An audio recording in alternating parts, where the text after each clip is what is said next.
Bueno, hola, yo soy Julia Gerace y le voy a estar haciendo una entrevista a Gabriela Mujico sobre el periodo de 1976 a 1983. Bueno, ¿nos querés contar cuántos años tenés? Bueno, yo tengo 58 años, como ya dijiste, mi nombre es Gabriela y bueno, acá estoy. Bueno, le vamos a empezar con la entrevista. ¿Dónde viviste durante este periodo y a qué te dedicabas? Bueno, yo vivía en Temperley, en la casa de mis padres. Yo en el 76 tenía 9 años, así que durante ese periodo yo fui estudiante de primaria y de secundaria. Ok. ¿Cómo te enteraste que el gobierno había sido tomado por militares y qué pensabas en ese momento? Bueno, me enteré porque ese día no fuimos al colegio. Obviamente por las noticias ya había salido y ya sabíamos, mi mamá nos despertó a la mañana y nos dijo no van a tener escuela y al ratito llega a la puerta. En aquel momento las casas eran como de puertas abiertas, ¿no? Entonces llega mi vecino de la esquina, que íbamos juntos al colegio, y con el diario en la mano, porque ellos recibían, en aquel momento se recibía el diario todas las mañanas, no todos, pero bueno, en su casa sí, llega con el diario en la mano y nos dice, hoy no tenemos escuela porque tenemos un nuevo gobierno, dice, llegaron los militares.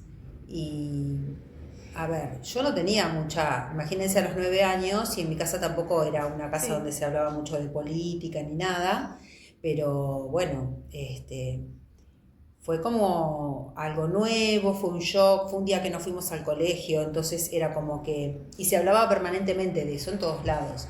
O sea, claramente entre los vecinos se hablaba, ibas a comprar, no sé, a cualquier lado, al almacén o lo que sea, y se hablaba del tema. Y bueno, había muchas versiones, uno iba escuchando. Eh, y por ahí había gente que estaba de acuerdo y decía, por fin llegaron a poner orden, ¿sí? Y bueno, y otra gente por ahí no estaba tan de acuerdo. Eh, pero bueno, fue una cosa que marcó también, ¿no? A pesar de que por ahí no estábamos en mi familia o no había tanta vivencia, porque no había tanta participación política y demás, sí fue algo que marcó una época. Okay. ¿En este periodo afectó tu entorno? ¿Cómo? ¿Por qué?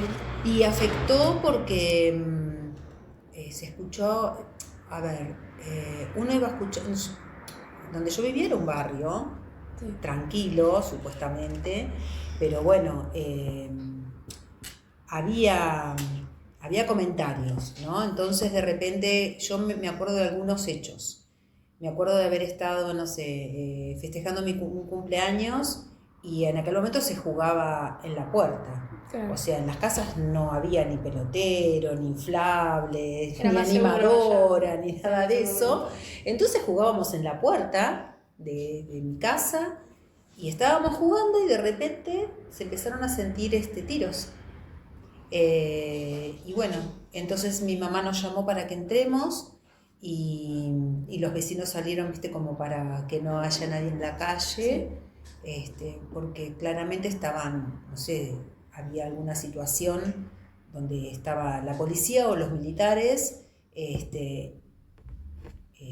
reprimiendo en algún lugar o entrando en alguna casa. Y después recuerdo un muchacho que vivía también en la cuadra de casa y que un buen día no lo vimos más. Y después el comentario del barrio era que había aparecido en alguna esquina con un tiro y bueno, que aparentemente lo habían matado los militares. Porque este chico trabajaba y participaba en un sindicato. Y ahí cuando los metieron en su casa, ¿cuánto duró más o menos hasta que...? No nos salimos más a jugar a la puerta. No, pero ¿cuánto duró ese momento de los tiros? Y no te podría decir, pero bueno, fue un momento, a mí me acuerdo que me angustió mucho, me puse a llorar porque bueno, yo le tenía mucho miedo a eso. De eso recuerdo de ir, por ejemplo, con mi papá, mi mamá y mi hermana, íbamos en el auto, no sé, a La Plata, a la ciudad de los niños. Y de repente había que pasar por algunos lugares y siempre te paraba la policía. Bueno, había que mostrar los documentos, no se podía salir sin documento. Pero yo le tenía terror. O sea, yo veía a una persona uniformada, ya sea policía o militar, y nada, a mí me agarraba pánico. Bien. Sí. ¿Cómo te informabas? ¿Cómo se informaban en ese momento? ¿Sabías de la censura? Y la censura no entendíamos muy bien qué significaba. Digamos, eso cuando ya fui más grande, que ya por ahí ya estábamos en la secundaria, y ahí se empezaba a hablar más de, o por lo menos uno, ¿no? Tiene un entendimiento porque empezás a tener otra visión y bueno, y salís un poquito más a la vida y ahí entendés un poquito más qué significaba esto de la censura. Pero haberse criado de alguna manera en este periodo hacía que no conocieras otra cosa, otra forma de vida. Entonces vos lo vas naturalizando hasta que te vas dando cuenta, porque nosotros es como que fuimos creciendo en un espacio de censura, de dictadura, de prohibición, pero si vos no conocés otra cosa, no conoces otra forma, no sabes con qué compararlo, ¿sí? Entonces, a medida que íbamos creciendo, nos íbamos como dando cuenta de que, bueno, de que sí, de que existía como otra, que había otra forma de poder expresarse, ¿sí? Y que no debíamos ser censurados por eso, ¿sí? O reprimidos de alguna manera. Pero bueno, eso se fue dando como de a poco también, ¿no? Creo que fue como un paralelo entre, yo hablo, ¿no? de la gente de mi generación, como que íbamos creciendo y a medida que se iba creciendo se iba iba llegando, sin saberlo por supuesto, el momento que iba a volver la dictadura. Sí. Pero había un desconocimiento de esto, ¿viste? Bueno, vos a tu edad, que no eras muy grande, ¿participaste de algún movimiento político? No participé de ningún movimiento político. Lo que sí, en la secundaria, digamos, ya se empezaba a hablar del centro de estudiantes, ¿sí? Se había empezado a gestar ya los últimos años. Y bueno, y había como cierta participación, pero de algunos chicos, no de todos. Esto no era algo general, era como que había hogares por ahí en los que los padres participaban más y había como se hablaba más sobre esto y había otros que no. Entonces aquellos donde sí se hablaba y se participaba más, ya esto también se transmite de alguna manera de padres a hijos y entonces ellos eran los que participaban o estaban más interesados en participar. Y el resto no. Era como... Claro. Ok. ¿Había presencia militar en espacios públicos? Poner en el colegio, en las puertas de el colegio no. No, en el colegio no, pero por ejemplo si vos, no sé, viajabas o ibas a algún lado, como ya te conté, que por ahí ibas a La Plata o ibas a Ezeiza o ibas... Ahí sí. Yo me acuerdo de haber ido a Ezeiza a buscar a algunos parientes que en aquel momento se usaba mucho, ir a buscar a la gente que venía. Bueno, yo tengo familiares en España y bueno, los íbamos a buscar y cuando ibas pasando, llegando al aeropuerto, te encontrabas con mucha policía, con mucho militar, con mucho uniformado por todos lados y que te paraban y que te pedían documentos y demás. Obviamente eso eran los adultos, yo ya te digo, en ese momento era como chica y bueno, mucho no.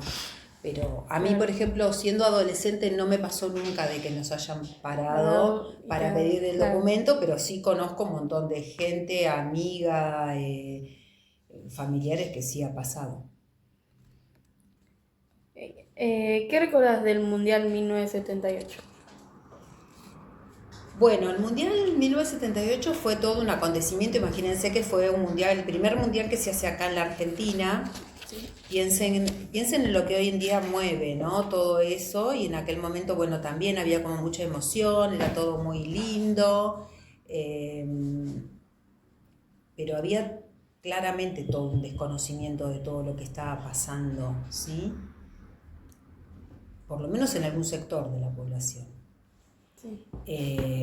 Y yo lo que recuerdo es que una vecina, muy amiga de mi mamá, ella también tenía familia en España, ¿sí? Entonces ella se carteaba, en aquel momento se usaba mucho escribir cartas, porque piensen que no había WhatsApp, no había mails, no había nada de eso. La única forma de comunicarse era a través del teléfono, que era muy caro, comunicarse al exterior, que de vez en cuando se llamaban, pero imagínense, no sé, 1 o 2 veces al año, pero siempre era a través de la carta. Y yo recuerdo que esta señora había venido a mi casa con una carta que había recibido, creo que no sé, de su prima, de su hermana, no sé, donde le decía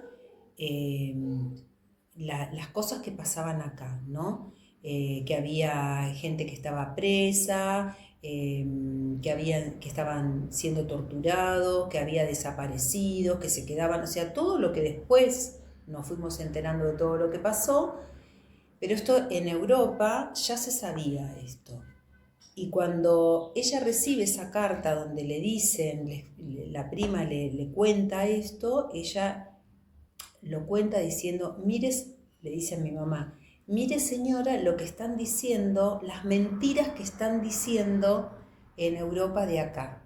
Qué feo, dice, qué mal. Esto lo hacen por el tema del mundial, porque de alguna manera era como que querían desprestigiarnos, ¿sí? Una cuestión así. Y bueno, uno va escuchando esas cosas y después decís, bueno, pero entonces era verdad esto que le habían contado, ¿viste?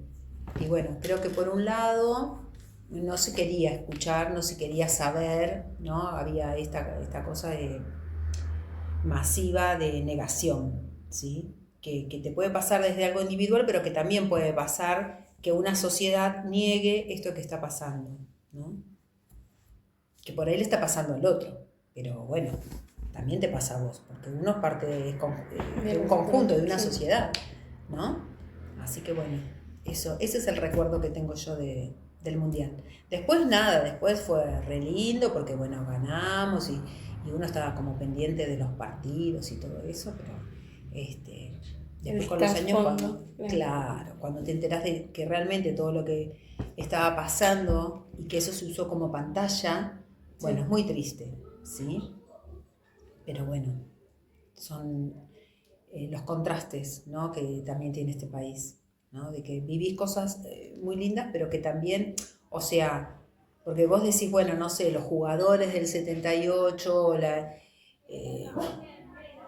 ellos hicieron bien o sea, ellos jugaron bien, pero bueno, todo el trasfondo político opaca esto, ¿entendés? De alguna manera, claro. ¿Qué recordás de la guerra de Malvinas?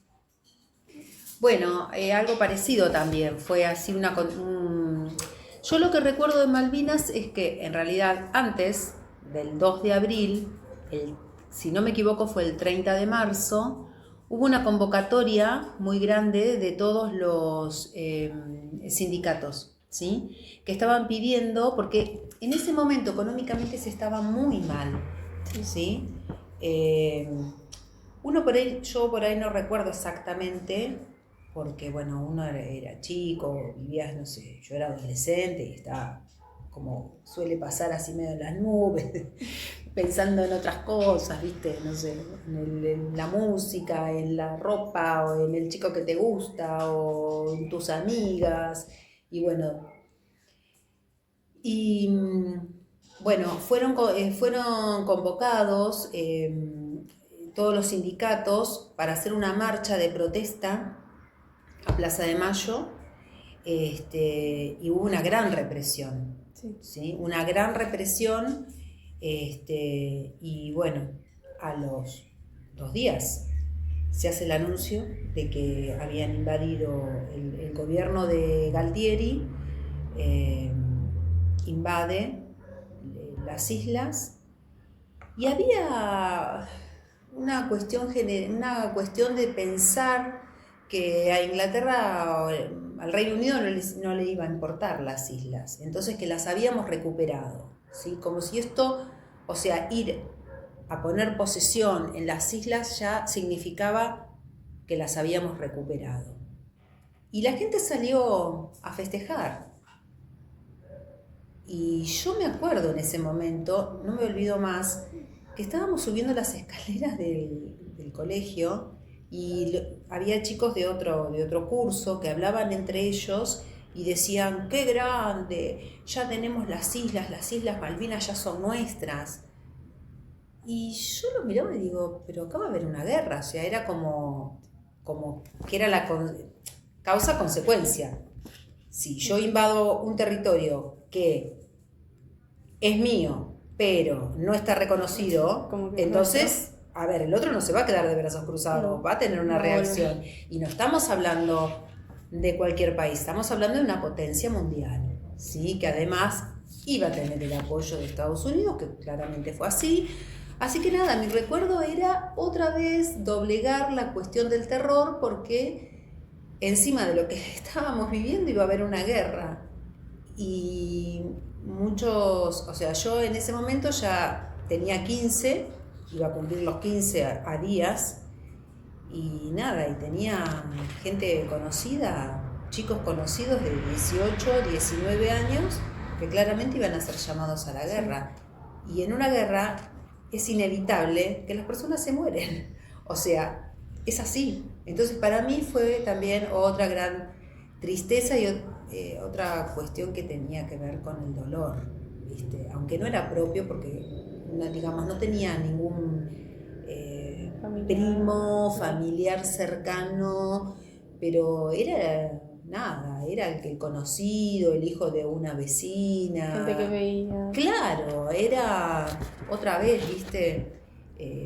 Y aparte la guerra, más allá de la gente que va al frente, genera un montón de consecuencias en el resto de la población, ¿sí?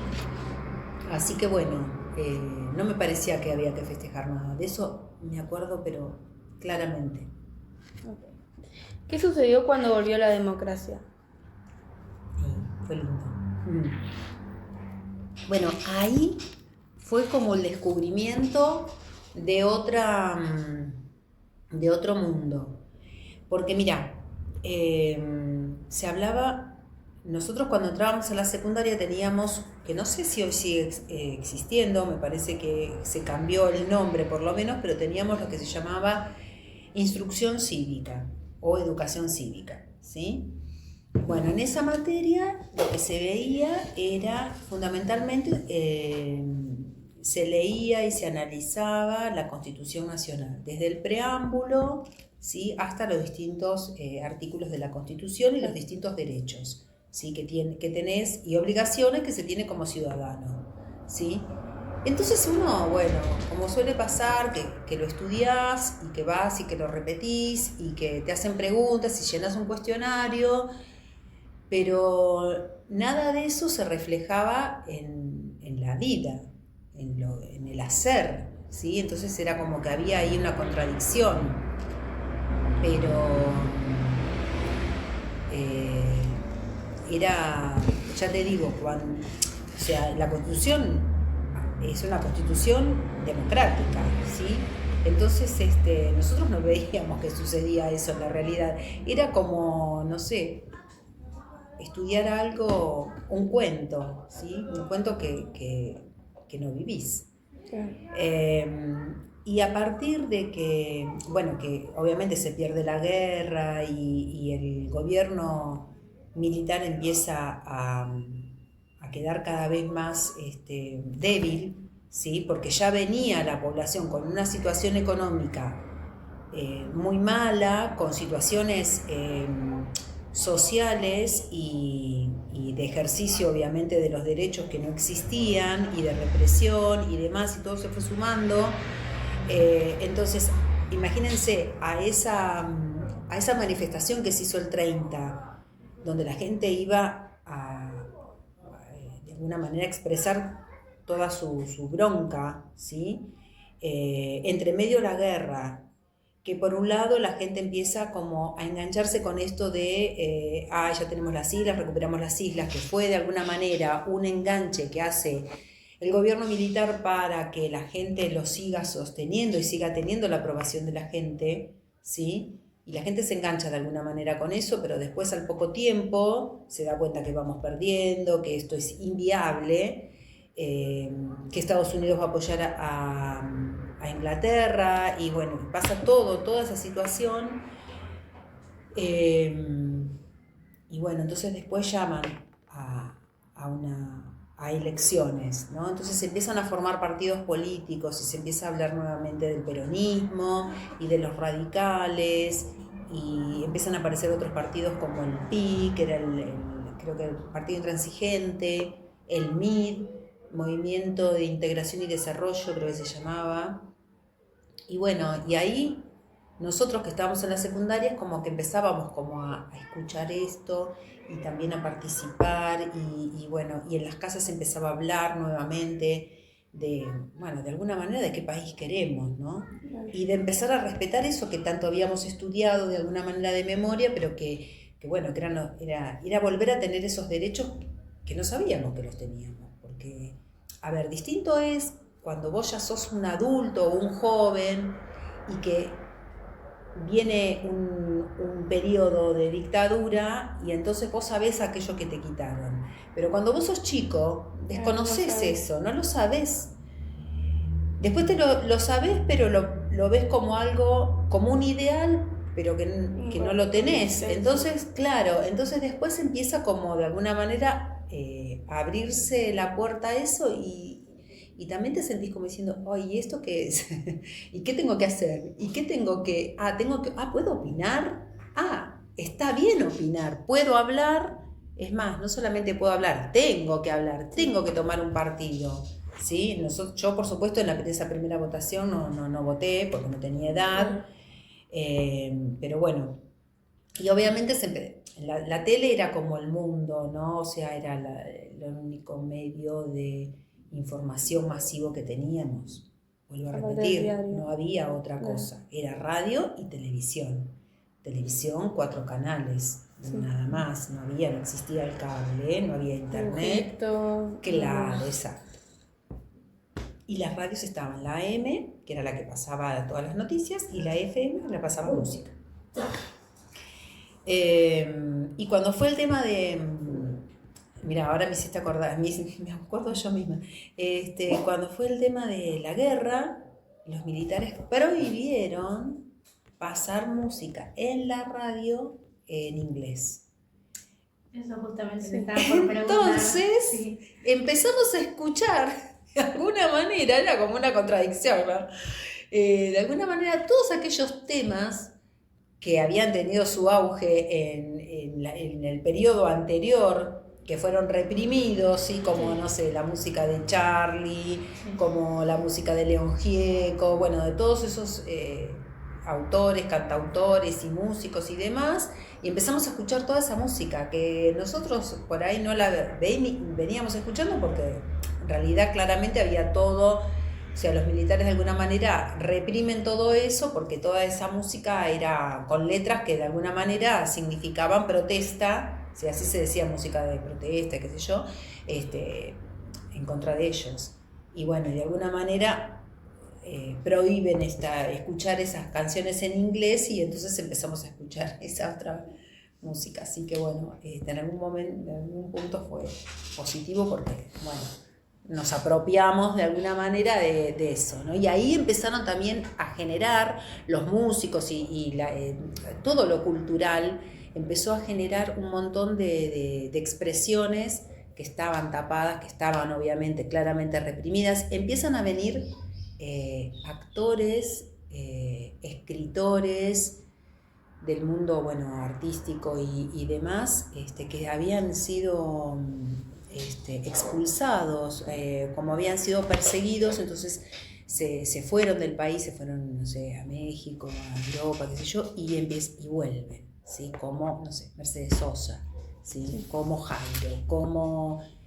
Y ahí hay toda una apertura y un montón de cuestiones que alimentaron nuestra cultura, justamente. Por eso te digo, no solamente fue desde lo político, sino también desde lo cultural, ¿sí? Fue una época como muy rica.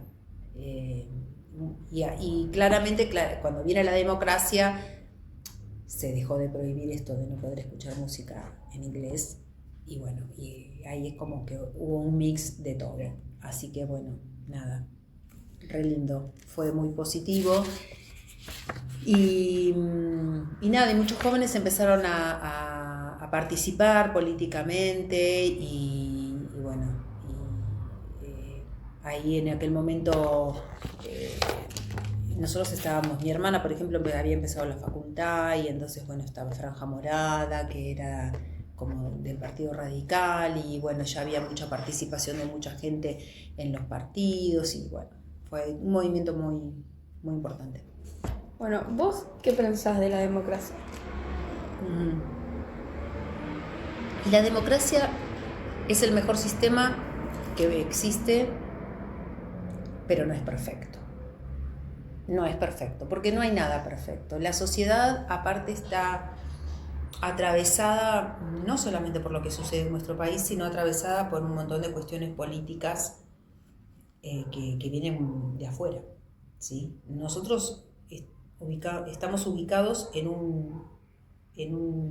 una situación internacional, ¿sí? que excede lo que sucede acá y que a la vez lo que sucede acá incide, digamos, con las cosas que pasan afuera, ¿sí? Entonces, pero bueno, la democracia es la forma más justa, ¿sí? Pero quizás no es la más perfecta, no es perfecta, porque no hay situaciones que sean perfectas. Pero bueno, sí pueden ser perfectibles, ¿sí?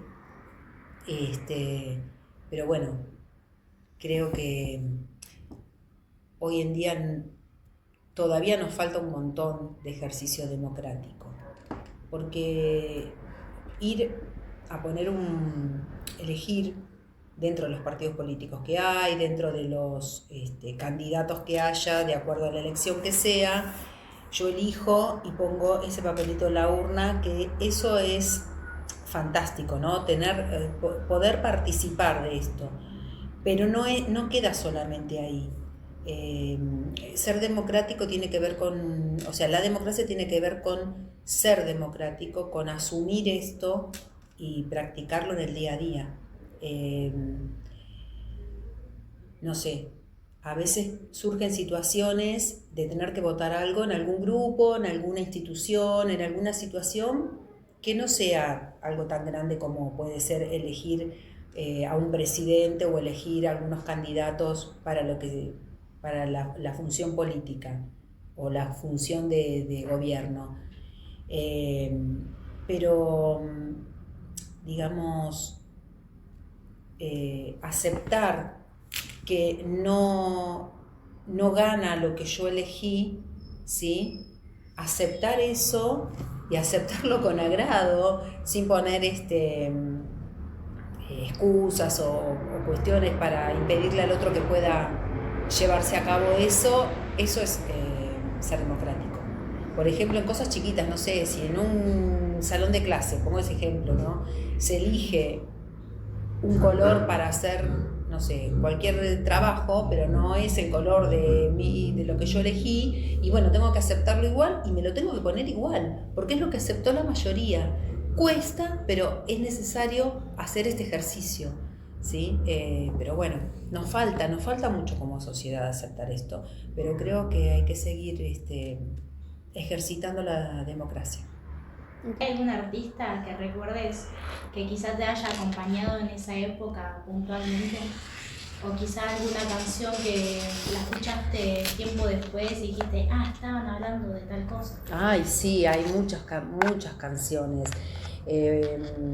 Nada, como autores ya te digo, bueno, claro, uno a veces va cantando la canción y la repite sin darse cuenta de cuál es la letra, y a través del tiempo, cuando vos empezás a estudiar un poquito más de historia y saber un poquito más qué cosas pasaron en el país, te das cuenta y comprendes la metáfora, ¿sí? ¿Qué es lo que quiso decir este autor, ¿no? Bueno, así me pasó, por ejemplo, con las letras y las canciones de Charly García. Eso es fundamental. Después las de León Gieco. Bueno, nada, fueron todos, no sé, hay miles, ahora por ahí no me acuerdo, pero estos son como los más, Mercedes Sosa, y bueno, no recuerdo ahora más, pero bueno, esos fueron como los fundamentales, ¿viste? Claro, sí, sí. Pero sí, claro, claramente pasó eso. ¿Viste? Uno va, canta la canción y a veces decís palabras, pero a veces hay que ver el contexto en el que está, qué quiso decir con eso. Y bueno, por eso las canciones no significan lo mismo en una época que en otra, porque claramente uno va cambiando, vas adquiriendo otros conocimientos y también te vas comprometiendo de alguna manera con la sociedad de otra forma. O sea, hay mayor compromiso y entonces, bueno, empezás a entender un poquito más. Pero de eso se trata, ¿no? Se trata de ir creciendo y de ir asumiendo compromiso con lo que uno hace. Eso para mí creo que significa ser adulto, ¿no? Que lo que vos haces no es solamente para vos, sino estás brindando algo a la sociedad, ¿sí? Y para mí eso es fundamental. Para mí también otra de las cosas que fueron muy importantes fue el ingreso a la facultad, ¿viste? Porque eso te da un conocimiento totalmente distinto, ¿viste? No solamente desde lo académico, sino desde lo personal, ¿sí? Porque también ahí se ejerce la democracia, ¿viste? Todo el tiempo, ¿viste? La democracia y también la libertad, porque vos tenés la libertad de inscribirte en la materia que vos quieras. El sistema del secundario no tiene nada que ver con lo que es la facultad. Y entonces ahí estás vos, ¿viste? Y bueno, y eso también es ejercer derechos, es ejercer democracia. Así que para mí fue muy importante eso. Y aparte fue también en un momento donde estaba todo este crecimiento y este avance de alguna manera del compromiso, ¿no? De la gente hacia la sociedad, hacia la construcción de un país. No sé si nos salió bien o no, pero bueno, uno va haciendo lo que puede en el camino. Pero bueno, ya te digo, hay quizás otros factores que afectan a esto. Pero bueno, acá estamos, con democracia. Quizás no la mejor, pero bueno, la tenemos. Y creo que hay que cuidarla. Así que, ¿cerramos? Perfecto. Bueno, Bueno, muchas gracias. No, gracias a vos.